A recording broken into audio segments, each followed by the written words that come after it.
بسم اللہ الرحمن الرحیم۔ السلام علیکم۔ بیعت رضوان کے حوالے سے مخالفین کی طرف سے ایک آیت پیش کی جاتی ہے جو سورہ فتح میں آیت نمبر 18 ہے، اور اس آیت کے ذریعے یہ نتیجہ اخذ کرنے کی کوشش کی جاتی ہے کہ فلاں اور فلاں بھی مومنین میں شامل ہیں کیونکہ وہ بیعت رضوان میں شامل تھے، اور جو بھی بیعت رضوان میں شامل ہے وہ مومن ہے۔ سورہ فتح قرآن مجید کا 48واں سورہ ہے جو 26ویں سپارے میں ہے، اور اس کی آیت نمبر 18 کا ترجمہ یہ ہے کہ جس وقت مومنین آپ صلی اللہ علیہ وآلہ وسلم سے درخت کے نیچے لڑنے مرنے کی بیعت کر رہے تھے تو خدا ان سے اس بات پر راضی ہوا یا خوش ہوا۔ جو کچھ ان کے دلوں میں تھا خدا نے اسے دیکھ لیا، ان پر سکینہ نازل فرمایا، تسلی نازل فرمائی، اور انہیں اس کے عوض میں بہت جلد فتح عنایت کی، اور اس کے علاوہ بہت سی غنیمتیں بھی جو انہوں نے حاصل کی عطا فرمائیں، اور خدا تو غالب اور حکمت والا ہے۔ اس آیت کا ترجمہ میں ایک دفعہ اور آپ کی خدمت میں پیش کرتا ہوں، اسے غور سے سننا ہے۔ اس آیت کا ایک حصہ انتہائی قابل غور ہے۔ جس وقت مومنین آپ سے درخت کے نیچے لڑنے مرنے کی بیعت کر رہے تھے، مومنین بیعت کر رہے تھے رسول اکرم صلی اللہ علیہ وسلم کے ساتھ، ان کے ہاتھ پر بیعت کر رہے تھے، کس بات پر؟ کہ یا تو مر جائیں گے یا پھر فاتح ہوں گے، بھاگیں گے نہیں۔ یعنی یہ بیعت اسی مقصد کے لیے تھی، اس کا پس منظر میں آگے بتاتا ہوں، کہ ہم نے جنگ سے بھاگنا نہیں ہے، کیونکہ اس سے پہلے جو جنگیں ہو چکی تھیں، جیسے جنگ خندق ہے، جنگ احد ہے، اس میں جو بھاگ گئے تھے، اور جنگ احد میں تو بھاگنے کی وجہ سے مسلمانوں کو شکست سے دوچار ہونا پڑا تھا، اور جنگ خندق میں کوئی مقابلے کے لیے ہی نہیں جا رہا تھا عمر ابن عبدود کے۔ تو اس صورتحال کے پیش نظر، یعنی ماضی کے تجربے کو مد نظر رکھتے ہوئے، اللہ تعالیٰ نے سب لوگوں سے کہا، وہ 1400 یا 1800 جو صحابہ کرام تھے، کہ انہوں نے رسول اکرم کے ہاتھ پر بیعت کرنی ہے کہ یہ میدان سے بھاگیں گے نہیں اگر جنگ ہوگی تو۔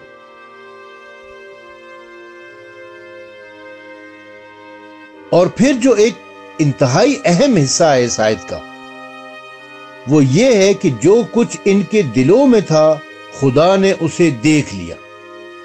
اب مجموعی طور پر تو یہ آیت بیعت رضوان میں جتنے بھی صحابہ کرام شریک تھے ان کی فضیلت میں نظر آتی ہے، لیکن اس فضیلت والی آیت میں یہ ایک آیت کا یہ ایک حصہ کہ جو کچھ ان کے دلوں میں تھا خدا نے اسے دیکھ لیا، یہ حصہ جو ہے اس میں اللہ تعالیٰ کچھ لوگوں کے بارے میں یہ بتانا چاہ رہا ہے کہ یہ سب کے سب مومن نہیں ہیں۔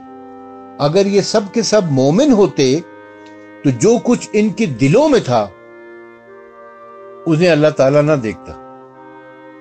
یعنی کچھ لوگ ایسے تھے کہ جو ظاہراً بیعت تو کر رہے تھے لیکن ان کے دلوں میں کچھ اور تھا، تو اللہ تعالیٰ تو دلوں کے حال جانتا ہے۔ تو اللہ تعالیٰ نے یہاں بتا دیا کہ تم نے بیعت تو کی ہے، تم بیعت کرنے والوں میں شامل ہو، لیکن اللہ تمہارے دلوں کا حال جانتا ہے۔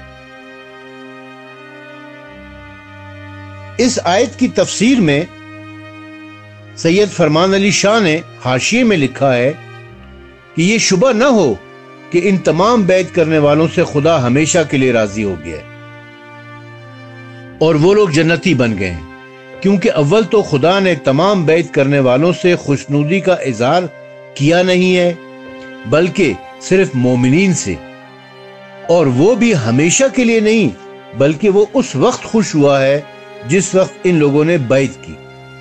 اب رہی آئندہ کے حالات تو جیسی کرنی ویسی بھرنی۔ تو خلاصہ مطلب اس آیت کا یہ ہوا کہ خدا سچے ایمانداروں کے اس فعل سے ضرور خوش ہوا. یعنی اس بیت رضوان میں جتنے مومنین تھے ان سے تو اللہ تعالیٰ بہت راضی ہو گیا، لیکن وہاں پر کچھ منافقین بھی تھے جن کے دلوں کا حال اللہ جانتا ہے. اللہ تعالیٰ نے یہ کہہ کر کہ جو کچھ ان کے دلوں میں تھا خدا نے اسے دیکھ لیا ہے، یہ بتا دیا بٹوین دا لائنز، یہ بتا دیا ہے کہ ان میں کچھ لوگ ایسے بھی تھے کہ جو مومن نہیں تھے، ان کے دلوں میں کچھ اور تھا.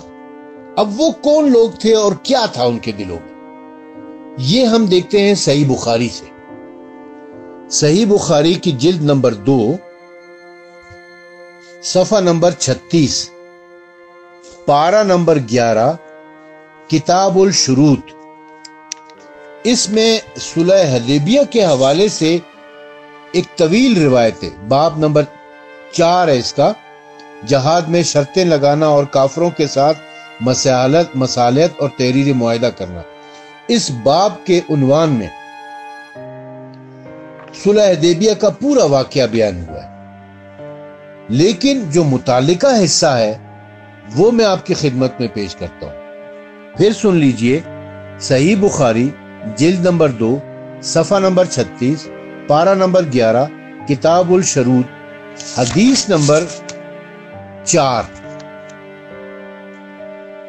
زہری کہتے ہیں کہ سہیل نے خدمت نبوی صلی اللہ علیہ وسلم میں عرض کیا،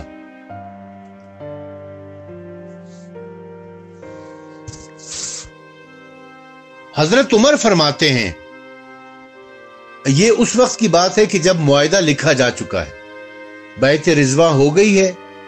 بیعت رضوان کے بعد کفار کا وفد آیا ہے. اب بیعت رضوان کیوں ہوئی تھی اس کا تو پس منظر آپ جانتے ہوں گے کہ رسول اکرم نے حضرت عثمان کو پہلے تو حضرت عمر سے کہا کہ تم جاؤ مکے والوں، میرے نمائندے بن کر جاؤ، میرے سفیر بن کر جاؤ اور مکے والوں سے مذاکرات کرو. حضرت عمر نے تو جانے سے انکار کر دیا تھا. پھر حضرت عثمان کو بھیجا کہ بھئی وہاں تمہارے رشتہ دار بہت زیادہ ہیں اور ابو سفیان بھی وہیں پر موجود ہے جو تمہارے رشتہ داروں میں ہے، لہذا تم جاؤ. حضرت عثمان گئے، 3 دن وہاں پر مقیم رہے، مذاکرات وغیرہ کیے. یہاں مسلمانوں میں یہ افواہ اڑ گئی کہ حضرت عثمان کو قتل کر دیا گیا ہے. اس پر رسول اکرم صلی اللہ علیہ وسلم کو بہت غصہ آیا، باقی مسلمانوں کو بھی غصہ آیا کہ سفیر کو قتل کر دیا گیا، اور لوگوں نے کہا کہ جی ہم جنگ کریں گے. لیکن رسول اللہ نے ماضی کے تجربات کو مد نظر رکھتے ہوئے ان سے بیعت لی کہ جنگ تو تم کرو گے، لیکن ایسا نہ ہو کہ جیسے پہلے تم جنگوں سے بھاگ گئے تھے اب بھی جنگ سے بھاگ جاؤ اور مجھے اکیلا چھوڑ جاؤ جیسے احد میں مجھے اکیلا چھوڑ دیا تھا. تو ان سب نے بیعت کی. بیعت جب ہو گئی تو اس کے بعد حضرت عثمان بھی آ گئے، واپس مکے سے آ گئے. پتہ چلا کہ جی یہ افواہ تھی، انہیں قتل نہیں کیا گیا. اور اس کے بعد پھر ایک معاہدہ لکھا گیا جسے صلح حدیبیہ کہتے ہیں. صلح حدیبیہ، اس میں کچھ شرطیں تھی. جب وہ معاہدہ لکھا جا چکا تو اس کے بعد اب صحیح بخاری میں صفحہ نمبر 37 جلد نمبر 2 صفحہ نمبر 37 پارہ نمبر 11 کتاب الشروط میں لکھا ہے کہ حضرت عمر فرماتے ہیں کہ میں حضرت صلی اللہ علیہ وسلم کے پاس آیا اور عرض کیا، کیا آپ اللہ کے سچے پیغمبر نہیں ہیں؟ کیا آپ اللہ کے سچے پیغمبر نہیں ہیں؟ یہ جملہ، یہ سوالیہ جملہ ہے، لیکن یہ رسول اللہ صلی اللہ علیہ وسلم کی رسالت کے اوپر شک ظاہر کر رہا ہے. اور رسول اللہ کی رسالت میں شک کرنا کیا ہے یہ فیصلہ آپ خود کر لیں. آگے لکھا ہے کہ جی آپ نے فرمایا کیوں نہیں؟ میں نے کہا کیا ہم حق پر اور ہمارے دشمن ناحق پر نہیں ہیں؟ آپ صلی اللہ علیہ وسلم نے فرمایا کیوں نہیں؟ میں نے کہا تو پھر ہم اپنے دین کو کیوں ذلیل کریں؟ تو پھر ہم اپنے دین کو کیوں ذلیل کریں؟ یہ آپ دیکھ لیں، صحیح بخاری کی میں پکچر بنا کر آپ کو بھیجوں گا کہ حضرت عمر کہتے ہیں کہ انہوں نے رسول اللہ سے کہا کہ پھر ہم اپنے دین کو کیوں ذلیل کریں. یعنی اس کا مطلب یہ ہوا کہ رسول اکرم صلی اللہ علیہ وسلم نے کفار کے ساتھ معاہدہ کر کے دین کو ذلیل کیا ہے، معاذ اللہ ثم معاذ اللہ۔ جو ایسا عقیدہ رکھے اس کے بارے میں کیا کہا جائے گا؟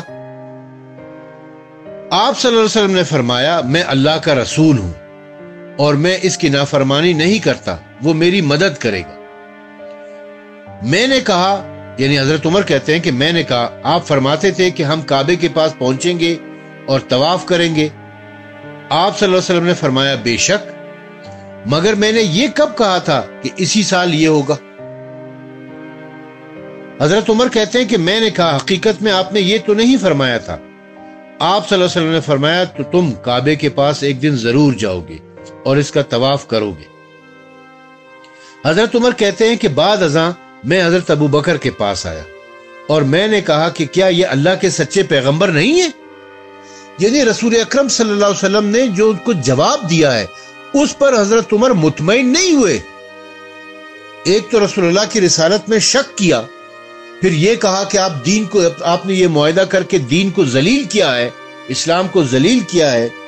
پھر جب اس کو جب رسول اللہ نے کہا کہ میں اللہ تعالیٰ کا رسول ہوں، میں وہی کرتا ہوں جو اللہ تعالیٰ کہتا ہے، یعنی یہ معاہدہ میں نے اللہ تعالیٰ کے حکم پر کیا ہے اور ہم لوگ حق پر ہیں اور ایک دن ہم لوگ ضرور جائیں گے خانہ کعبہ کا طواف کریں گے، اس پر بھی، ان ساری باتوں پر بھی مطمئن نہیں ہوا اور گیا ہے ابو بکر کے پاس۔ حضرت عمر کہتے ہیں کہ بعد ازاں میں حضرت ابو بکر کے پاس آیا اور میں نے کہا کہ کیا یہ اللہ کے سچے پیغمبر نہیں ہیں؟ انہوں نے فرمایا کیوں نہیں، بے شک ہیں۔ میں نے کہا کہ کیا ہم حق پر اور ہمارے دشمن باطل پر نہیں ہیں؟ انہوں نے کہا کہ بے شک۔ میں نے کہا کہ پھر ہم دین کو کیسے ذلیل دیکھ سکتے ہیں؟ ابو بکر نے کہا میاں وہ اللہ کے رسول ہیں، اپنے رب کی نافرمانی نہیں کر سکتے۔ اچھا، یہ روایت صرف ایک جگہ پر نہیں، یہ صحیح بخاری میں 3 جگہ پر ہے۔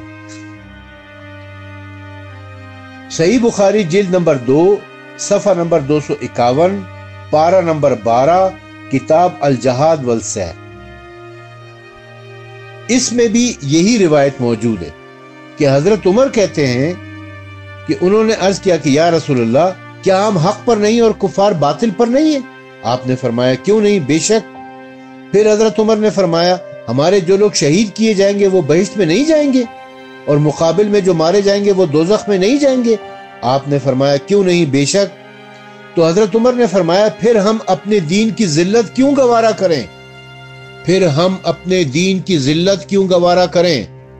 یعنی رسول اکرم صلی اللہ علیہ وآلہ وسلم نے معاذ اللہ ثم معاذ اللہ یہ معاہدہ کفار کے ساتھ کر دین کی ذلت گوارا کی ہے، اور اس وقت تک کیوں نہ لڑیں جب تک اللہ تعالیٰ ہمارے اور ان کے درمیان فیصلہ نہ کر دے۔ حضرت صلی اللہ علیہ وآلہ وسلم نے یہ سن کر فرمایا خطاب کے بیٹے میں اللہ کا رسول ہوں، اللہ تعالیٰ مجھے کبھی بیکار نہ کرے گا، یعنی میرے کام میں اللہ تعالیٰ کی جانب سے بھلائی پناہ ہے۔ حضرت عمر حضرت ابو بکر کے پاس گئے، ان سے بھی وہی گفتگو کی جو حضور صلی اللہ علیہ وسلم سے کی تھی۔ حضرت ابو بکر نے بھی وہی کہا جو اللہ کے رسول اللہ تعالیٰ انہیں بیکار نہیں چھوڑیں گے۔ پھر سورہ فتح نازل ہوئی اور رسول اللہ نے تلاوت فرمائی اور حضرت عمر کو آخر تک سنائی۔ حضرت عمر نے دریافت کیا یا رسول اللہ کیا یہ صلح فتح ہے؟ آپ نے فرمایا ہاں۔ جب سورہ فتح نازل ہوئی ہے اور اس کا وہ پڑھ کر سنائی ہے کہ اللہ تعالیٰ کہہ رہا ہے کہ ہم نے آپ کو فتح عطا کی ہے، عظیم فتح عطا کی ہے، اس پر بھی حضرت عمر کو تسلی نہیں ہوئی، اور پھر کہتے ہیں کہ کیا یہ صلح فتح ہے؟ تیسرا مقام کہ جہاں پر یہی روایت موجود ہے صحیح بخاری میں جلد نمبر 2 صفحہ نمبر 1064، پارہ نمبر 20، کتاب التفسیر، حدیث نمبر 1952۔ حضرت عمر آئے، کہنے لگے یا رسول اللہ کیا ہم سچے طریق پر اور مشرک لوگ جھوٹے طریقے پر نہیں ہیں؟ کیا ہم میں سے جو لوگ مارے جائیں وہ بہشت میں اور مشرکوں میں سے جو لوگ مارے جائیں گے وہ دوزخ میں نہیں جائیں گے؟ حضرت نے فرمایا کیوں نہیں، یہ سب صحیح ہے۔ حضرت عمر نے عرض کیا پھر ہم کیوں اپنے سچے دین کو ذلیل کریں؟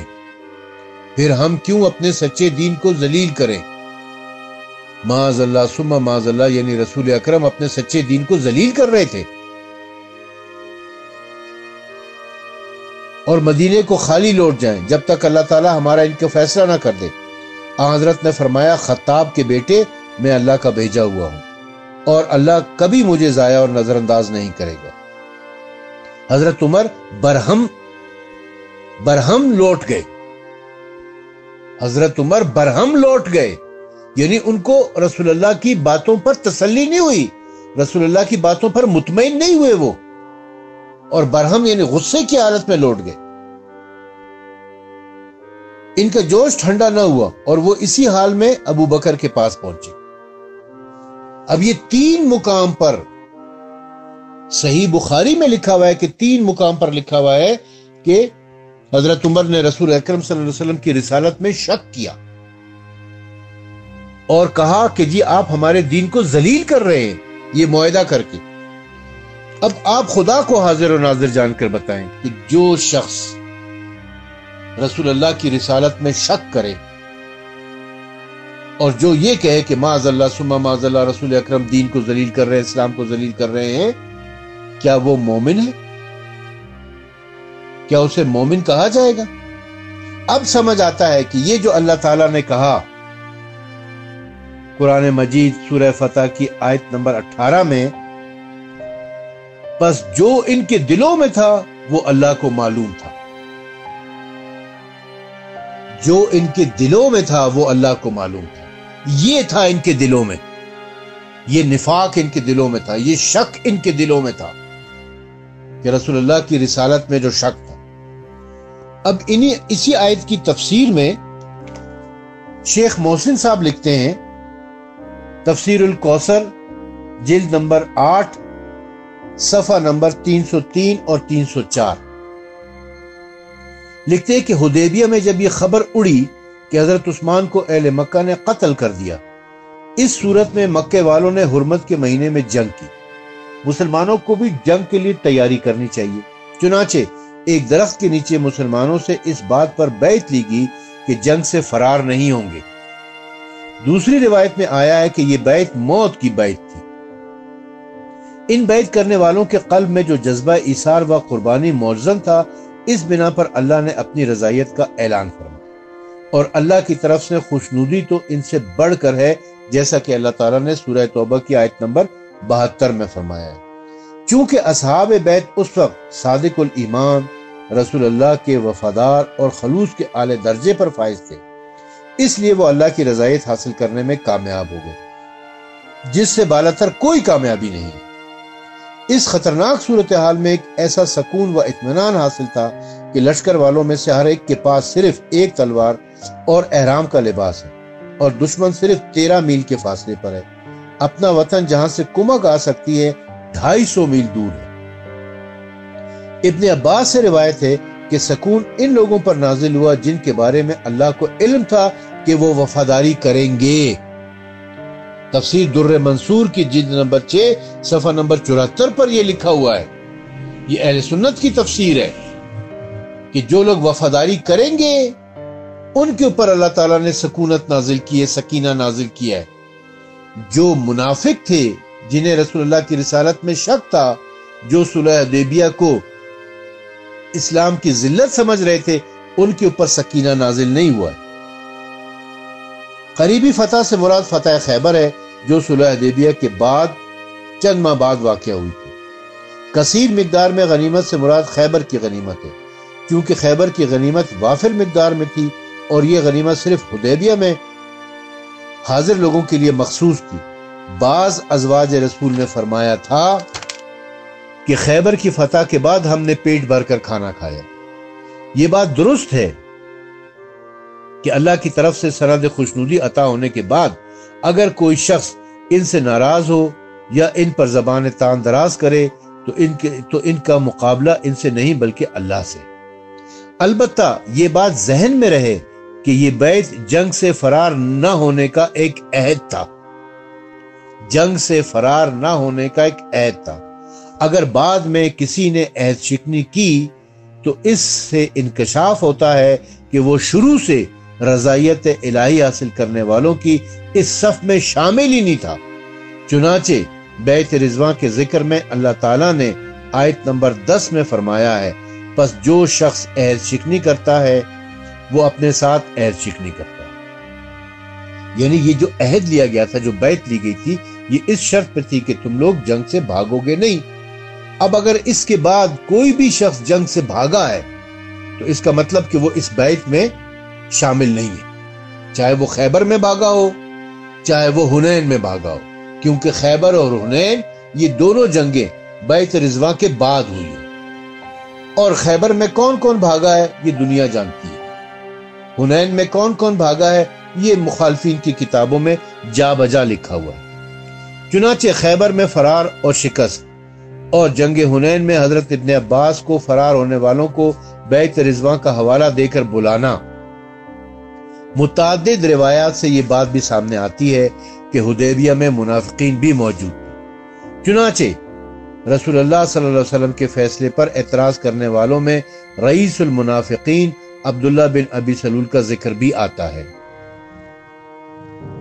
نیز ابو الغادیہ بھی بیعت رضوان میں حاضر تھا، جس نے جنگ صفین میں حضرت عمار ابن یاسر رضی اللہ تعالیٰ عنہ کو قتل کیا، اور جس کے بارے میں رسول اللہ صلی اللہ علیہ وسلم کی یہ حدیث ثابت ہے کہ عمار کو ایک باغی گروہ قتل کرے گا، اور قاتل عمار کے بارے میں یہ حدیث بھی صحیح السند ہے کہ عمار کا قاتل اور اس کا سامان حرب لوٹنے والا آتش جہنم میں ہوگا۔ اس بیعت کے وقت اللہ تعالیٰ کو ان کے مستقبل کی خبر نہ تھی، خبر تھی تو